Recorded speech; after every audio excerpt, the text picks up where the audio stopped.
তা আমার কাছে নীলিমা একটা ইমোশনাল না, একটা গল্প যার সঙ্গে আমার অতীত জড়িত। কি অতীত? আমি যখন ছোট ছিলাম তখন আমি রিসোর্টে কাজ করতাম।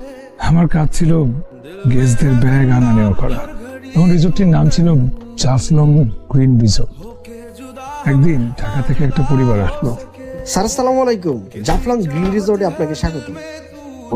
স্যার সব ঠিক আছে, কোনো অসুবিধা নেই, সব গুছাই রাখছি আমি। চলেন স্যার। এমিনাস এদিকে, স্যারের ব্যাগগুলো গুছাই নে বাবা, আসেন স্যার। তোমার নাম কি? আমার নাম মিনহাস। তুমি এগুলো নিচ্ছ কেন? এটাই তো আমার কাম। তুমি স্কুলে যাও না?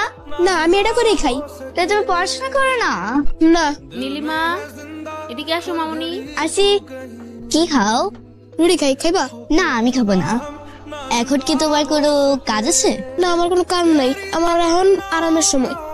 ও, তাহলে তোমাকে এখন তো পড়াই। আমি তো পড়ালেখা জানি না। এই জন্যই তোমাকে পড়াবো। তুমি আমার পড়াবা? হ্যাঁ, যেমন এটা হচ্ছে স্বরেয়, এটা স্বরেয়া রস্যই দীর্ঘই। এগুলোতে কি হয়? বলবো, আগে তোমার হচ্ছে এগুলি জানতে হবে। এটা হচ্ছে স্বরেয়, এটা স্বরেয়া রস্যই দীর্ঘই। একবার বলো তো। পারতেছি না।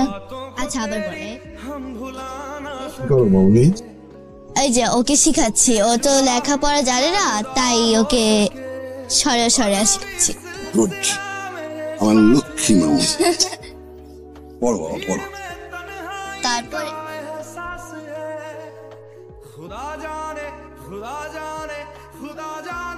নীলিমা, কি করছো এখানে? ওকে পড়াচ্ছি। দেখছো, তোমার মেয়েকে পুরো রিসোর্ট খুঁজে বেড়াচ্ছে, ও এখানে এসে কি করছে? মামুনি চল, তাড়াতাড়ি রেডি হয়ে না, আমাদের ফিরতে হবে। বাবা, আর কয়েকদিন থাকি। কেন? বাবার অনেক কাজ পড়ে আছে না, আমাদের যেতে হবে। রেডি হয়ে নাও। বাবা, আমি যদি চলে যাই তাহলে ওকে পড়াবে কে? ও পড়বে, অসুবিধা নেই, তুমি রেডি হও। না, ও এমনিতেও গরিব, ও তো কাজ করে খায়। আমি যদি চলে যাই তাহলে ওকে পড়াবে কে? ও তো স্কুলেও যায় না। মামুনি, ওর পড়াশোনা নিয়ে তোমার চিন্তা করতে হবে না, ও পড়াশোনা করবে। না বাবা, আমি এখানে থাকবো, ওকে শিখাবো এগুলি। মামুনি, তুমি কি চাও ও পড়াশোনা করুক? হ্যাঁ, আমি চাই অনেক বড় হোক। আচ্ছা আচ্ছা, ঠিক আছে, আমি ওর পড়াশোনার ব্যবস্থা করছি। রিয়েলি? রিয়েলি? প্রমিস? প্রমিস। চল। তুমি পড়ো, আমি আবার আসতেছি। আগের থেকে পড়া।